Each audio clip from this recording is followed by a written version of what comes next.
अस्सलाम वालेकुम रहमतुल्लाहि वबरकातुहू। नाज़रीन, Javed Iqbal Cheema from Manchester UK से आपकी खिदमत में हाज़िर हूँ। पाकिस्तान और मार्शल जमहूरियत, ये है इस वीला का अनवान, पाकिस्तान और मार्शल जमहूरियत।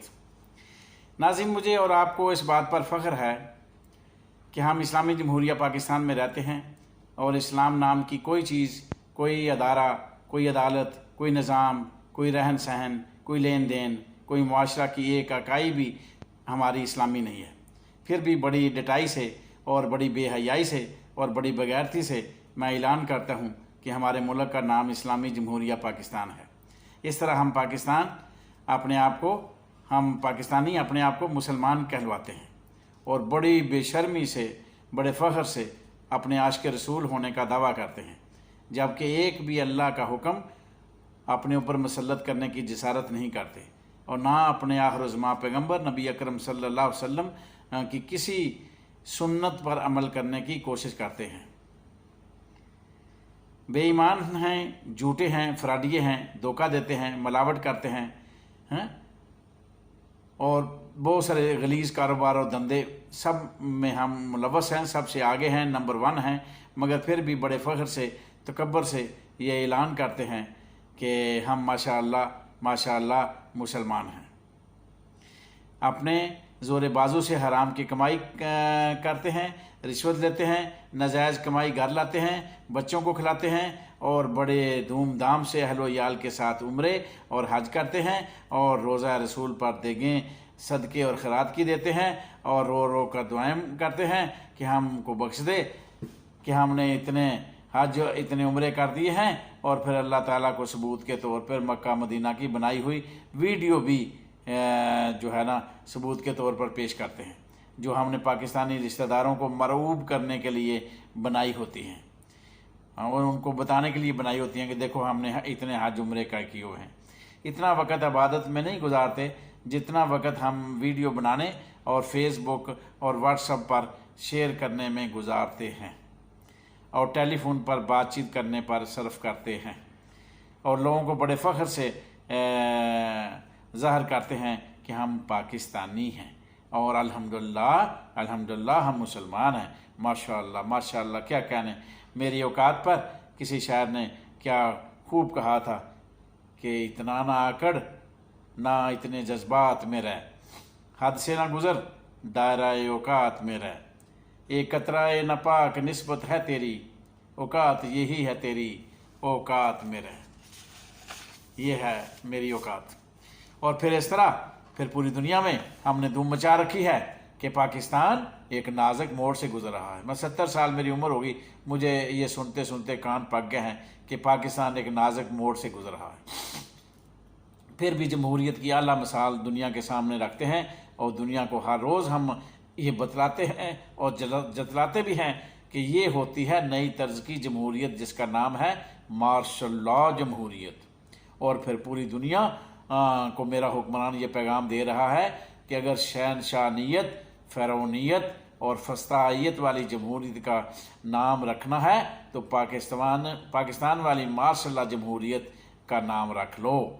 और अब पाकिस्तान में आके मार्शल जमहूरियत का कारोबार देख लो, जिसमें जब चाहो रात को नई तरमीम कर लो, चंद दिन इन तरमीम से फ़ायदा उठाओ, फिर आइन और कानून की किताब से फ़ारग कर दो, क्योंकि मरूजी हालात के पेश नज़र अब इसकी ज़रूरत नहीं रही। सुप्रीम कोर्ट को लगाम देनी है तो कानून बदल दो, रात को काजी बदल लो, आइन की शक बदल लो, जब काम निकल जाए तो फिर नई तरमीम इसमें डाल दो। अगर करप्शन, मनी लॉन्ड्रिंग और फ्रॉड और लूटे हुए पैसे को बचाना है, हजम करना है, तो नैब का चेयरमैन तब्दील कर लो, नई तरमीम कर लो और जब काम निकल जाए तो किसी और को फंसाना हो तो फिर नई तरमीम फिर कर लो। कोई माई का लाल आपको पूछने वाला? कोई पूछने वाला नहीं है। जब मर्जी जो मर्जी करते फिरो, आइन और कानून के साथ खिलवाड़ करो या इसके आगे नाचो, या इसको नचाओ। कोई है माई का लाल पाकिस्तान में?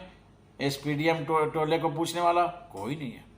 यह है बेहतरीन इस दौर की 70 साल में पाकिस्तानी तारीख में पहली दफ़ा एक नया तर्ज की जमहूरियत आई है, उसका नाम है मार्शल जमहूरियत। अगर कोई फैसला गलती से हुक्मरान के खिलाफ फिर भी आ जाए, ان ساری ترامیم کے ہوتے ہوئے اور ججوں کو لگام دیتے ہوئے ان ساری ترامیم کے باوجود تو ماننے سے انکار کر دو اور اعلان کر دو کہ کر لو جو کرنا ہے، ہم نہیں مانتے۔ جب اپنے حکمران کے حق میں 12 بجے والی کھلنے والی عدالت سے فیصلہ آ جائے تو پارلیمنٹ نیچے اور سپریم کورٹ اوپر، وہ کہتے ہیں جی جھوٹے لفافے والے صحافیوں کہتے تھکتے نہیں ہیں، وہ جو بکواس کرتے ہیں کہ واہ جی واہ سپریم کورٹ افضل ہے جی، اور جب حکمران کے خلاف فیصلہ آ جائے تو پارلیمنٹ افضل اور اعلیٰ اور عدالت کی ایسی تیسی۔ اپنی مرضی ہے، جس کو کبھی پارلیمنٹ کو افضل کہہ دو، کبھی عدالت کو افضل کہہ دو، کبھی عدالت کو نیچا کر دو، کبھی پارلیمنٹ کو نیچا کر دو، میری اپنی مرضی ہے، تو کون ہوتا ہے پوچھنے والا؟ یہ ہے ہمارا۔ کیونکہ لفافہ میڈیا ہے اور جھوٹ اور فراڈ کو تقویت دینے کے لیے وہ حرام کس کے لیے کھاتے ہیں؟ کب کام آئیں گے؟ اس لیے کام آئیں گے نا۔ کسی ریمنڈ ڈیوس کو چھوڑنا ہو تو جیل کے اندر ہی رات کے اندھیرے میں جج کو لے جاؤ اور فیصلے پر دستخط کروا لو، تاکہ عوام کی نیند حرام نہ ہو اور رات کے اندھیرے میں اپنا الو سیدھا کر لو، اور انسانی حقوق والی شق قانون کی کتاب سے فارغ کر دو اور دنیا کو نئے نظام سے متعارف کرا دو کہ یہ ہے نئی مارشل لا جمہوریت، جس سے لوگوں کو خرید کر، ڈرا کر، دمکا کر، آئین میں ترمیم کر کے جب چاہو جہاں چاہو چیئرمین بنا لو، وزیر اعظم بنا لو، اپنی کرپشن بچا لو۔ سارے کام اسی سے ہو رہے ہیں اور اسی طرح ہم کرتے جا رہے ہیں، اور اس کا نام ہے مارشل لا جمہوریت۔ اور پھر بڑی بے شرمی کے ساتھ اعلان کر دو پوری دنیا کے اندر کہ پاکستان ایک واحد ایسا ملک ہے جو آئین اور قانون کے بغیر 75 سالوں سے چل رہا ہے۔ یہ ہے کوئی اگر ہمارے مقابلے میں تو ہمارے سامنے آئے۔ تو ناظرین، یہ ہے میرے پیارے ملک کی تھوڑی سی جھلک۔ آپ نے ابھی تھوڑا سا دیکھا ہوگا، ہم نے 70 سال دیکھا ہے، کسی نے اس کو کم دیکھا ہے، تو بہرحال ہم نے تو دیکھ لیا، اب آپ بھی دیکھتے جاؤ۔ ہم تو موت کے قریب کھڑے ہیں، جب آپ بھی اپنے موت کے قریب آ جاؤ گے تو اندازہ کرنا کہ کہاں تک جو ہے نا وہ سچ ہے، کہاں تک جھوٹ ہے، اور کہاں تک ہم پہنچے ہیں، اور کہاں تک اس ملک کا انقلاب آیا ہے، اور کہاں تک یہ نا ان لٹیروں نے اس ملک کو پہنچایا ہے۔ بہرحال ملک کیسے چل رہا ہے، وہ کسی نے ٹھیک کہا تھا کہ اس ملک کو دیکھتے ہوئے یہی پتہ چلتا ہے کہ اللہ کی ذات ہے، کیونکہ جو اس کو چلا رہا ہے نا وہ دکھائی نہیں دے رہا، کیونکہ جس طرح یہ لوٹا جا رہا ہے، جس طرح اس کو صبح و شام نوچا جا رہا ہے، جس طرح صبح شام میں اس کی بوٹیاں کی جا رہی ہیں، کوئی مائی کا لال سوچ بھی نہیں سکتا کہ یہ ملک پھر بھی بچ سکتا ہے، مگر پھر بھی یہ بچا ہوا ہے۔ یہ حیران کن بات ہے۔ اسی سے جو ہے نا وہ پتہ چلتا ہے کہ اوپر کوئی ذات ہے جو اس ملک کو چلا رہی ہے، اس ملک کو بچا رہی ہے، اور اس ملک کے سارے کالے دندے جو ہے نا، فرونیت، فساد، یہ سب کو دیکھنے کے باوجود جو ہے نا ابھی تک عذاب الہی جو ہے نا وہ نہیں آیا۔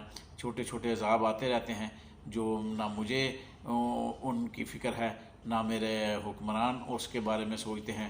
وہ آتے ہیں، گزر جاتے ہیں، کبھی دفعہ سے سیلاب آتے ہیں، کئی دفعہ جو ہے نا زلزلے آتے ہیں، اور کئی دفعہ مہنگائی، بے روزگاری اور لوگوں کی سسکیاں اور آہوں کی صورت میں، مگر کوئی بھی جو ہے نا عذاب میرے حکمران کو جھنجھوڑ نہیں رہا، کیونکہ ابھی تک حکمران کے جو ہے نا گلے میں پھندا نہیں ڈالا گیا، اور نہ ہی حکمران کو کسی شکنجے میں ڈالا گیا ہے، نہ حکمران کسی شکنجے میں آیا ہے۔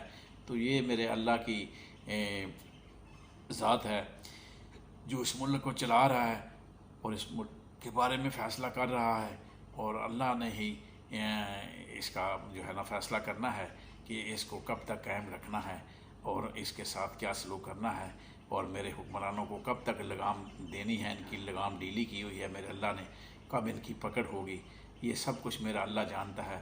باقی اب بھی سارے پروگرام بن رہے ہیں، کئی طرح کی جو ہے نا وہ پروگراموں کو تکمیل دی جا رہی ہے۔